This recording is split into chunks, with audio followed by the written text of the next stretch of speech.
On behalf of all English-speaking people, I want to say to all people learning English as a second language, good luck. I know some Spanish from the 3 years I took in high school, but otherwise I don't know any other language than English. And yet, despite it being the only language I knew for most of my life, I think English is the dumbest, most boring, and most inconsistent language on the planet. It's not even fun to listen to. Like, check out Spanish Love Talk.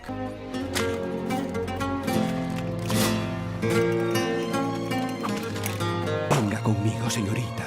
Le enseñaré las maravillas de la galaxia y juntos, con nuestro amor, venceremos al mal. Now listen to English Love Talk. Are you a parking ticket? 'Cause you've got fine written all over you.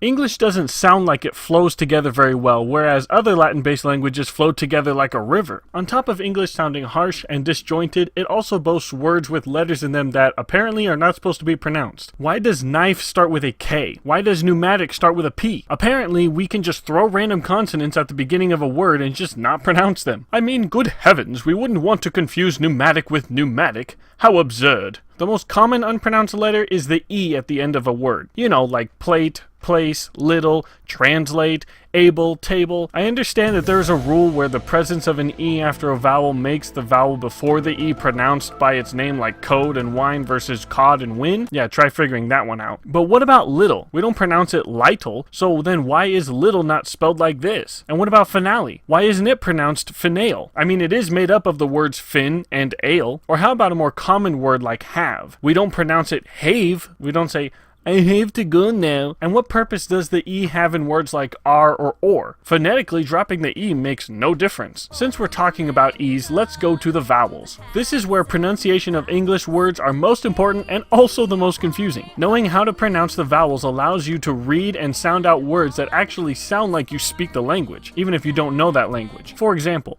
in Spanish, there is only one way to pronounce each vowel. A, E, O, and U. So when you look at a word like actualmente, desafortunadamente, idea, you know exactly how to pronounce the word even if you've never heard or spoken that word before, because every vowel has the same sound. And that little E at the end of the word, it's supposed to be pronounced, by the way. In English, though, each vowel has at least two pronunciations, and they're not always intuitive. What? What does that say, Anaya? What? No! What? Let's look at the letter O. It has an O sound like in mode and an A sound like in top. Now you look at the word woman and you're like, okay, is it woman or woman, right? Because those are the only two pronunciations. Actually, it's more like woman, like with a U. Oh, well then the plural must be women. Actually, it's more like women. Why do your words sound so weird? Actually, it's pronounced words. What the flip? And how about when you put two O's together in a word? Having food is good, but keep it away from books. Look, it's foot loose. That's a good movie. He has good looks, but he's poor? Then there are these stupid rules with their own exceptions to them, except that even the exceptions have exceptions. How many times have we heard this one? I comes before E, except after C, or in words sounding like A, as in neighbor or way. Now that rule is headache enough, but it still has its own exceptions. See, spell the word height.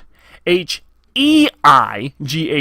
The rule says it should be H-I-E, because it's not after C. Isn't that weird? And the two crown jewels of the English language, homophones and homonyms. What are these, you ask? Homophones are words that sound the same but have different meanings. It's the difference between rose and rose, red and red, tear and tear, hair and hair, bear, bear and bear, two, and two. We usually screw these up when writing. In our speech, we never confuse homophones because of context. When we hear someone say that we have the right to bear arms, this is not what comes to the normal English-speaking mind.